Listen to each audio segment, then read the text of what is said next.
Hi everyone, अगर आप creative हैं और आपने मैथ साइंस लिया है और आपने आर्किटेक्चर को एज अ करियर प्लान किया है तो यह वीडियो आपके लिए काफ़ी इंपॉर्टेंट हो सकता है। आज के सेशन में हम डिस्कस करेंगे prepare for JEE arch with 7 month strategy.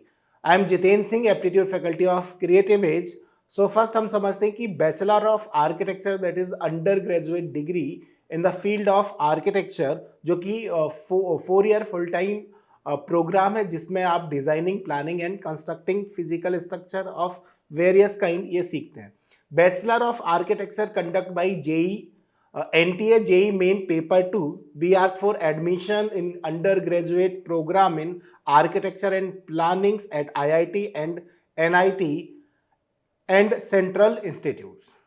सो हम डिस्कस करते हैं बी आर्क एलिजिबिलिटी क्राइटेरिया क्या होगा। बी आर्क एलिजिबिलिटी क्राइटेरिया के लिए आपको 10th+2 यानी कि 12th class as a mathematics एक सब्जेक्ट के साथ पास की हो, या फिर आपने 10+3 10th के बाद कोई भी डिप्लोमा 3 इयर्स का किया है विथ 50% के साथ, देन आप बी आर्क के लिए एलिजिबल है। Exam pattern for B arch examination. So B arch examination paper 2 इसके लिए अगर मैं बात करूं तो there are 3 section. First one is part A that is mathematics. यहाँ पर आपको 11th एंड 12th का मैथमेटिक्स होगा, जिसमें भी 2 सेक्शन होंगे, 20 MCQ based problem and 5 NVQ based problem numerical value questions होंगे और 20 मल्टीपल चॉइस क्वेश्चंस होंगे। ओवरऑल 100 मार्क्स का वेटेज होगा। Second part B aptitude test, there are 50 problem, each carry 4 marks, so 200. And part 3 drawing test, there are 2 problem, each carry 50 marks, so overall 100 marks। overall weightage होगा आपका 400 and overall questions होंगे आपके 77। अब अभी हम discuss करते हैं part A या part 1 syllabus in details, that is mathematics. Mathematics में यहाँ पर होंगे आपके set, relation, function, complex number, quadratic equations, यानी कि 11th and 12th complete mathematics, matrices and determinants, permutation, combinations, geometry, binomial theorem, sequence and series, limit, continuity and differentiability, integral calculus, differential equations, coordinate geometry, 3 dimensional geometry, vector algebra, statics and probability, trigonometry and mathematical reasoning.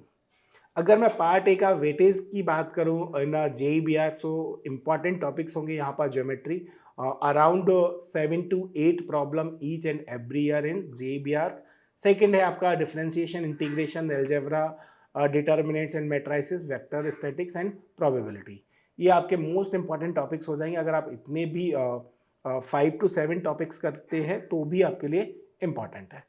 Second हम बात करते हैं aptitude part, यानी part second that is aptitude. यहाँ पर होगा आपका awareness of person, place, buildings. तो बेसिकली यहाँ पर आपको famous Indian and world architect, places, monuments and famous buildings and building materials. इसके अलावा environments, 3 dimensional visualization of 3 dimensional figure like a net diagram of 2D and 3D, visualizing of different sides of 3 dimensional object, elevation and projection related problems, and analytical reasoning and mental ability, that is non-verbal and verbal reasoning। अगर मैं इस plan की बात करूं according two month wise, so first month आप क्या prepare कर सकते हैं। सो फर्स्ट मंथ मैथमेटिक्स की अगर मैं बात करूं तो set, relation and function and complex number and quadratic equations and matrices and determinants, NVR series, analytical reasoning, either figure counting, embedded figures, verbal reasoning, blood relation, direction sense and sitting arrangement, and BARC special aptitude elevations, mainly front view, top view and side views of solid geometry or solid planes। Second month strategy, part A mathematics, permutation and combination, geometry especially conic sections, parabola, ellipse, hyperbola, straight line and binomial theorem, non-verbal reasoning, mirror image, water image, paper cutting and paper folding, grouping of image analysis. For VR verbal reasoning, character puzzle, analogy, Venn diagram, syllogism and VR special aptitude projections। And for third month part A mathematics, sequence and series and limit, continuity and differentiability, non-verbal reasoning, analogy, pattern completion and figure metrics।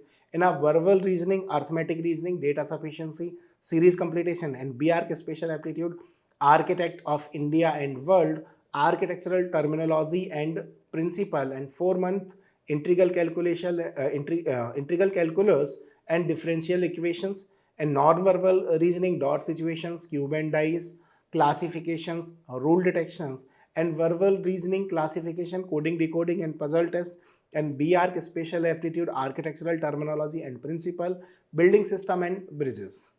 In our 5th month, in our mathematics, coordinate geometry, three-dimensional geometry, and vector algebra, and non-verbal shape construction, construction of a square and triangle, and deviation of figures, and verbal reasoning, alphabet test, order ranking, and mathematical operation. In a BR special aptitude, famous buildings, India and world, history of architecture. In a 6 month, statistics and probability, trigonometry and mathematical reasoning, and non-verbal reasoning, topic test and revision. Okay, and verbal reasoning, clock and calendar, topic test and revision, and BR special aptitude, Western art and monuments. For 7 month, in a mathematics, topic test and revision, non-verbal reasoning, topic test and revision, verbal reasoning, topic test and revision, and Western art and monuments. इसके अलावा और PYP यानी in आ 7 month हम practice mock test and PYPs. So अगर मैं बात करता हूँ प्रैक्टिस मॉक टेस्ट से क्या होगा, आपका mock test play a crucial role in a preparation process, because यहाँ पर आपको exam pattern, level of difficulties और टाइम मैनेजमेंट, ये सारी चीज़ें इनका एक्सपीरियंस होगा. इवन टेस्ट इन्वायरमेंट भी आपको एक फील होगा. सो ये चीज़ें आपके लिए प्रैक्टिस मॉक टेस्ट इंपॉर्टेंट है. देन PYP भी इम्पॉर्टेंट है बिकॉज वहाँ से आपको exam patterns and level of exam pattern and level of difficulties वहाँ पे क्लियर होगा. And second, create a notes and regularly. अब नोट्स रेगुलरली बिकॉज अगर मैं बात करूँ NVR, VR and mathematics and BR के स्पेशल एप्टीट्यूड, ऑल सब्जेक्ट आप 1 डे में रिवाइज नहीं कर सकते. अगर आप शॉर्ट नोट्स एंड और इम्पॉर्टेंट नोट्स बनाएंगे तो वो आपको हेल्प करेगा बिफोर द एग्जामिनेशन या रिवाइज करने में चीज़ों को, बिकॉज यहाँ पर GK और AAT एक इम्पॉर्टेंट रोल प्ले करेगा. बिकॉज यहाँ पे GK और AAT का minimum weightage around 50 to 100 marks होगा, जो कि एक important and crucial role play करेगा. उसके लिए आपको short notes and notes regularly बनाने चाहिए. नेक्स्ट है आपका रिवीजन, और रिवीजन जो है वो की सक्सेस. अगर आपने चीज़ें रिवाइज नहीं की, आपने कितना भी प्रैक्टिस और हार्डवर्क किया है, but at the time of examination आपका प्रॉपर रिवीजन नहीं होगा तो कॉन्फिडेंस बूस्ट नहीं होगा. उस कॉन्फिडेंस के लिए आपको रिवाइज करना है चीज़ें. आप जितना बेटर रिवाइज करेंगे उतना आपके स्कोर के लिए बेटर होगा. नेक्स्ट है हेल्दी शेड्यूल, बिकॉज अगर स्टूडेंट्स को मैथ्स पसंद है या ड्राइंग पसंद है या फिर कोई भी एप्टीट्यूड या GK, तो एक ही सब्जेक्ट को ज़्यादा टाइम देता है. बट अगर आप एग्ज़ाम के लिए प्रिपेयर कर रहे हैं तो आपको अकॉर्डिंग टू एग्ज़ाम पैटर्न हर एक सब्जेक्ट को उसके अकॉर्डिंग टाइम मैनेजमेंट करना है. उसके लिए आपको एक हेल्दी शेड्यूल ज़रूरी है जो आपकी प्रिपरेशन को बूस्ट करने में हेल्प करेगा. नेक्स्ट है conceptual understanding. Most of the students के पास जो भी नोट्स है वो उनको सॉल्व करते हैं, देन वही सेम टाइप के प्रॉब्लम्स को वो रिपीट करके और उन चीज़ों को एक तरीके से कॉन्सेप्ट को रट लेते हैं, बट कॉन्सेप्ट का अंडरस्टैंडिंग बेटर नहीं होता. वही सिमिलर प्रॉब्लम्स में अगर वैल्यूज चेंज होता है या हल्का भी ट्रिकी चेंज होता है, वो प्रॉब्लम्स उन स्टूडेंट से सॉल्व नहीं होता. सो इसके लिए बेटर ये है कि आप उसके कॉन्सेप्चुअल अंडरस्टैंडिंग जितना बेटर होगा, एग्जाम में सक्सेस उतना ही ईजिली होगा. ओके, सो अगर मैं बात करूं, ये ओवरऑल चीज़ें ही आपके सिलेक्शन के लिए इम्पॉर्टेंट है. तो कोशिश करिएगा अगर notes, PYP, mock test, everything आप एक राइट वे में करेंगे, जिससे कि आपको पार्ट A और पार्ट B यानी पार्ट 1 एंड पार्ट 2 में बेटर स्कोर होगा. Part 3 discussed by Kalpana ma'am. Hello everyone, I am Kalpana Singh and welcome to our creative edge channel. And हम लोग आज JBR के 7 मंथ की स्ट्रैटेजी पे बात करने वाले हैं. इससे पहले जितेंद्र सर आपको ऑलरेडी पार्ट का एप्टीट्यूड वाला पार्ट आपको कवर करवा चुके हैं. अब जो सेकंड पार्ट है उसमें हम लोग देखेंगे कि ड्राइंग की कैसी 7 मंथ की स्ट्रैटेजी आपको फॉलो करनी है, जिससे आप अपने स्किल के साथ साथ अपने मार्क्स भी बहुत अच्छे ला सकते हैं. तो चलिए स्टार्ट करते हैं टाइम ज़्यादा वेस्ट ना करते हुए, तो सबसे पहले हम समझते हैं एग्जाम पैटर्न क्या होता है। देखिए, एप्टीट्यूड एंड मैथमेटिक्स का सर ऑलरेडी बता चुके हैं। सो ड्राइंग का जो रहता है उसमें 2 क्वेश्चन आते हैं 100 मार्क्स के, इसमें आपका एक और बहुत इम्पॉर्टेंट पार्ट है, वो है कलर। सो आपके जो 2 क्वेश्चंस होंगे वो किस तरह से डिवाइड होंगे वो हम लोग आगे देखते हैं। 100 मार्क्स का रहेगा, आपका 30 मिनट्स का टाइम रहता है और आपको उसको सॉल्व करना होता है 30 मिनट्स में। टोटल आपका 400 का पेपर होता है, जिसमें part A and part B दोनों ही मिलाकर होता है। ओके, सो सबसे पहले आप देखेंगे पार्ट 1 ड्राइंग में हम लोग देखेंगे कि आपका सिलेबस क्या है और आपको क्या क्या चीज़ें करनी है। सो सबसे पहले पर्सपेक्टिव ड्राइंग बहुत इंपॉर्टेंट है, बिकॉज विदाउट पर्सपेक्टिव कोई भी चीज़ को ड्रॉ ईजिली नहीं किया जा सकता, और सबसे इम्पॉर्टेंट कि प्रोपोर्शन वाइज सही नहीं किया जा सकता। तो सबसे पहले आपका जो इम्पॉर्टेंट पार्ट रहेगा वो है आपका पर्सपेक्टिव ड्राइंग। सेकेंड है 2D design and pattern creation. 2D design motifs का यूज़ करके 2D पैटर्न्स को क्रिएट करना। 3D composition colour and black and white दोनों ही क्वेश्चंस में पूछा जा सकता है, कलर करने के लिए भी आता है और आपका ब्लैक एंड वाइट भी आ जाता है। 3D कंपोजिशन 2 टाइप्स के होते हैं, एक सीन क्रिएशन और आपका 3D अरेंजमेंट करना, यानी कि 3D कंपोजिशन बनाना लाइक अ still life. Human figure drawing yes बहुत इंपॉर्टेंट है, बिकॉज जब आप मेमोरी ड्राइंग बना रहे होते हैं तब आपको ह्यूमन फिगर्स की नीड होती है। And scene creation and memory drawing like कि जैसे आप कहीं पिकनिक घूमने गए हैं या जो भी आपके बेस्ट मेमोरीज होती है उससे रिलेटेड क्वेश्चंस आ जाते हैं। शैडो कास्टिंग, जब आप 3D कंपोजिशंस बना रहे होते हैं उसमें shadow casting important role play करती है, तो आपका ये भी बहुत इंपॉर्टेंट पार्ट है। Portrait drawing and rendering method. Portrait drawing, इसमें पोर्ट्रेट का एक क्वेश्चन आता ही आता है, आपने अगर प्रीवियस ईयर के क्वेश्चंस देखा होगा। रेंडरिंग मतलब एज इट इज उसको कॉपी करना। Colour theory, because without colour theory आपके जो कलर्स वाले क्वेश्चन है आप उनको सॉल्व नहीं कर पाओगे, इसलिए कलर थ्योरी भी बहुत इंपॉर्टेंट पार्ट है आपका। सो ये हमारा ड्राइंग का इंपॉर्टेंट सिलेबस है जिसको आपको कवर करना है। सो हम किस तरह से month by month strategy follow करेंगे उस पर आते हैं। सो सबसे पहले आते हैं fundamentals.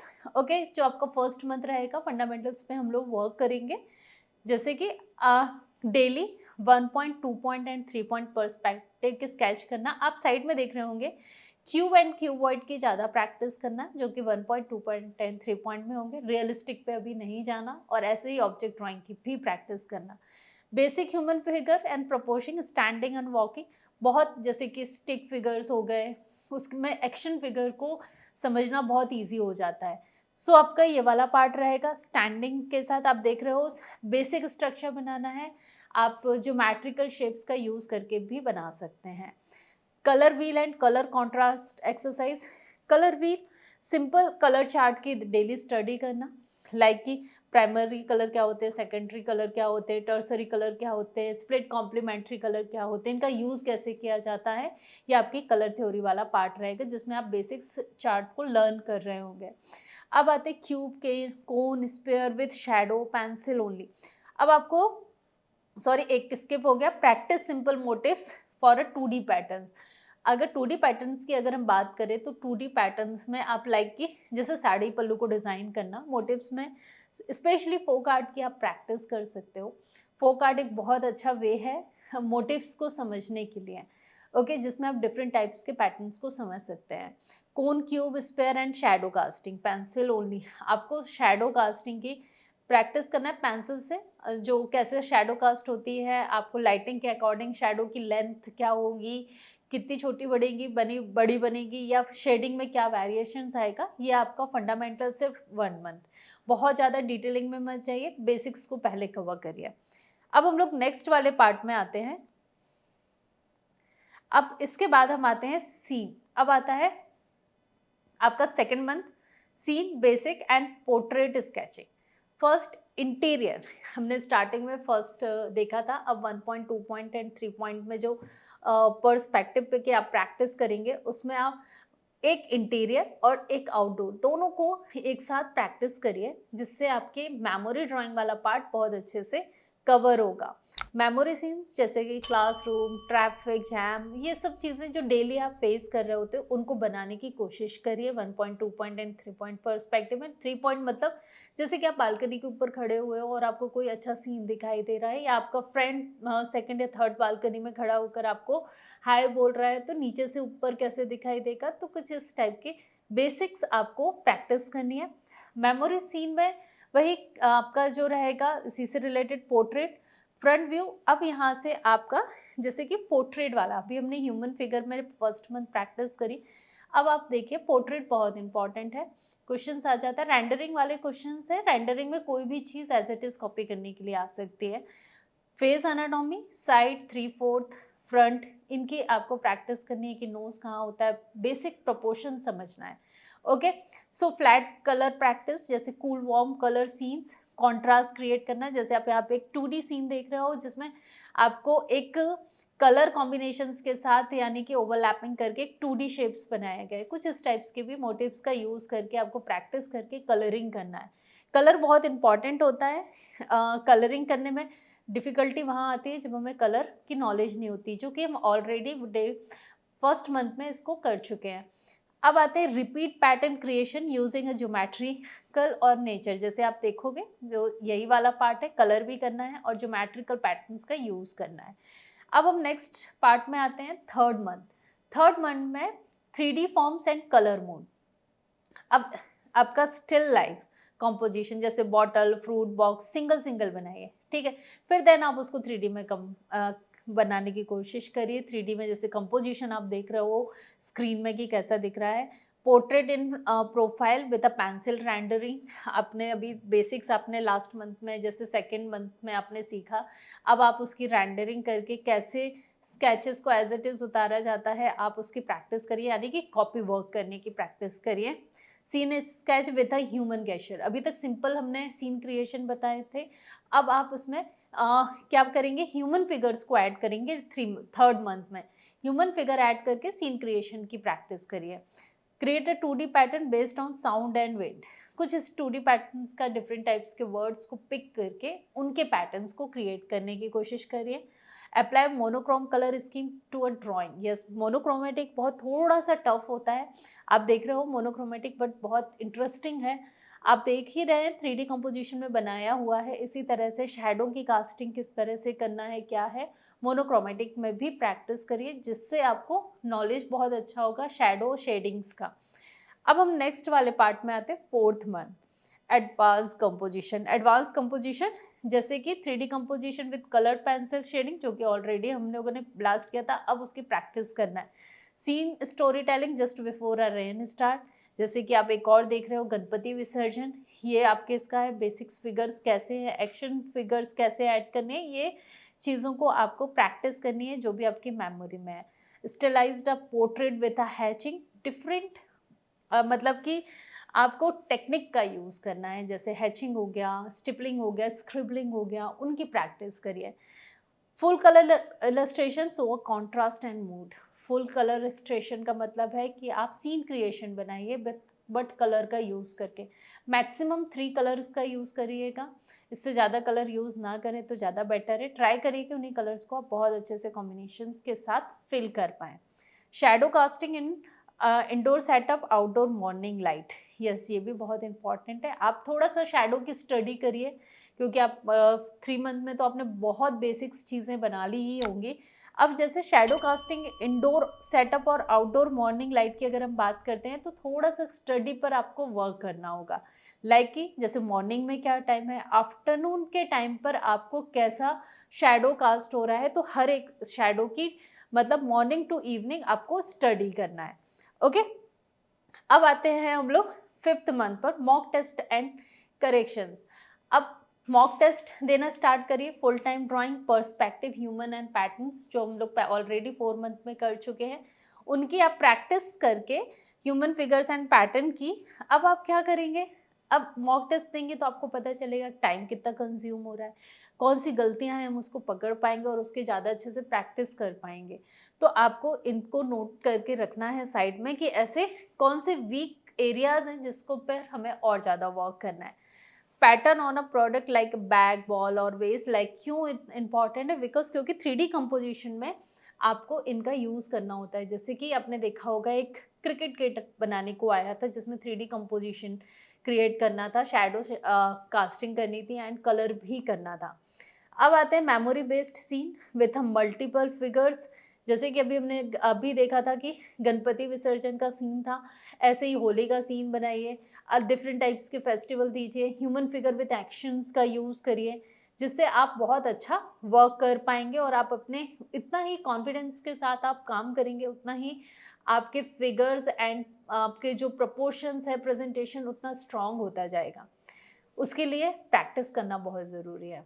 Colour black and white version of 3D sketch, आपको इसकी भी प्रैक्टिस करिए। Review mistakes in the rendering perspective और बैलेंस। यस, जब आप इन सब का 5th मंथ में जब आप कंटिन्यू हर डे कुछ ना कुछ टेस्ट दे रहे होंगे और आपको समझ आ रहा होगा कि कौन सा एरिया वीक है, उस पर हमें वर्क करने के लिए टाइम मिल जाएगा। सो नेक्स्ट जो हमारा 6th मंथ होगा, पॉलिशिंग। जो आपने पूरे 5th मंथ की प्रैक्टिस में, स्ट्रैटेजी में आपने जो वर्क किया है, उस पर जब आप वर्क करना शुरू करोगे, यानी कि पॉलिशिंग का टाइम आता है हमारा 6th मंथ है। जैसे कि human figure inside perspective scene, आपको लगा कि मैंने सीन क्रिएशन में बहुत अच्छे पर्सपेक्टिव नहीं बनाए, तो आप उसमें पॉलिशिंग कर सकते हैं। कलर थ्योरी अप्लाइड अ मूड इलस्ट्रेशंस, मतलब कि कलर कॉम्बिनेशंस में जहाँ भी मिस्टेक्स होंगी आप उस पर भी वर्क कर सकते हो। Practice 3 panel story sketch comic style, just because क्योंकि जब सीन क्रिएशन बनाना होता है तब हमारा ये वाला प्रैक्टिस जो 3 पैनल स्टोरी होता है ना, वो बहुत इंपॉर्टेंट होता है। आपके जो भी थिंकिंग होती है, जो भी थिंकिंग प्रोसेस होती है, लाइक कि आपने जो एक सीन को 3 से अलग अलग वैरायटी में किया, बनाया, इंडोर बनाया, आउटडोर बनाया, मेमोरी के साथ एक सीक्वेंस में बनाया, तो उससे क्या होता है, हमारी मेमोरी ड्राइंग भी बहुत अच्छी होती है, प्लस हमारी नॉलेज भी बढ़ती है और हमारे पास एलिमेंट्स का एक बल्क में आ जाता है कि अच्छा, जब मेमोरी ड्राइंग बनानी होती है तो हमारे लिए ईजी होता है किसी भी एलिमेंट्स को फिट करना। Stylise pattern with a rhythm and cultural theme, yes, जैसे आपको बोला था फोक आर्ट पे आपको वर्क करना है। उस फोक आर्ट पे जैसे कि हमने कहा डिफरेंट टाइप्स के न्यू पैटर्न्स पर ज़्यादा वर्क करिए। ये वाले क्वेश्चंस आते हैं और बहुत सारे क्वेश्चंस देखे गए हैं, और कलर साइकोलॉजी के ऊपर भी वर्क करें, बिकॉज क्योंकि कलर साइकोलॉजी के ऊपर भी क्वेश्चंस आ जाते हैं। जैसे कि एक आया था डिकोड करना, ओके, डिकोड करने के लिए आपको एक इमेज दे दी गई थी, इमेज में आपको सिंबल्स के इमोशंस को भी बताना था, साथ में उसके साथ कलर इमोशंस को ऐड करके आपको एक पूरा ड्राइंग क्रिएट करना था, यानी कि एब्स्ट्रैक्ट में। So refine a shadow in both 2D and 3D forms, आपको 3D फॉर्म्स में ही करना है। सो ये हमारा 6th मंथ स्ट्रैटेजी था जिसमें आप पॉलिशिंग कर रहे थे। अब आते हैं हम लास्ट 7th मंथ में, रिवीजन। आपकी जो गलतियां थी आपने उसको कवर कर लिया। अब रिवीजन में वीकली मॉक टेस्ट विद ना 3-4 क्रिएटिव टास्क, ओके। जैसे आप क्वेश्चंस देख रहे हैं, इस टाइप्स के क्वेश्चंस को 2D में, जैसे बास्केट डिज़ाइन करना, 3D में नहीं करना है, ओके। 2D है जहाँ पे कलर्स करने को दिया जाएगा, 2D मेंशन होगा, तो इस तरह से, क्योंकि बहुत सारे बच्चे गलतियाँ करते हैं। अब जैसे आप सेकंड में फोकस ऑन स्पीड, क्लैरिटी और स्टोरी टेलिंग, अपने सीन क्रिएशन इंडोर आउटडोर के लिए आपको स्पीड मैनेजमेंट पे वर्क करना है। आप जैसे जैसे मॉक अटेम्प्ट करेंगे आपकी स्पीड ऑटोमेटिकली मतलब अच्छी होती जाएगी और टाइम के साथ मैनेजमेंट भी आपको आता जाएगा। Build a sketch folder with your best work, alternate days, full scenes, pattern and portrait. जैसे आप एक यहाँ पर मॉक टेस्ट का क्वेश्चंस जो आपका PYQ है आप देख रहे हो, उसको देखकर आपको रेंडरिंग करना, आप इसमें शेडिंग करना भी सीखेंगे। आप यहाँ पर रिदमिक लाइंस बनाना, रिदमिक ह्यूमन फिगर्स का वर्क करना, ये सारी चीज़ें आप यहाँ पर बनाना सीख पाओगे। तो इस तरह से आपको इसको प्रैक्टिस करना है, okay. And mental rehearsal, think in visual story daily. जितना विजुलाइज करेंगे आप उतना अच्छा करेंगे। And second thing, stay healthy. इतना ज़्यादा वर्क भी नहीं करना है कि ओवर बर्डन लगने लगे और हमारी क्रिएटिविटी ख़त्म हो जाए। सो ये हमारी JEE BIAC के टारगेट एग्जाम स्टूडेंट्स के लिए 7 मंथ स्ट्रैटेजी थी। होपफुली आपको पैटर्न समझ में आया होगा, डे बाय डेज आपको किस तरह से वर्क करना है, कैसे मंथ की स्ट्रैटेजी बनाना है, ये सारी चीज़ें आपके लिए यहाँ पर आज के वीडियो में डिस्कस की गई है। अगर आप ये पीडीएफ चाहते हैं तो आप कमेंट बॉक्स में बताइएगा, ये पीडीएफ आपको मिल जाएगी। और keep practising and be confidence. Okay, bye bye, take care.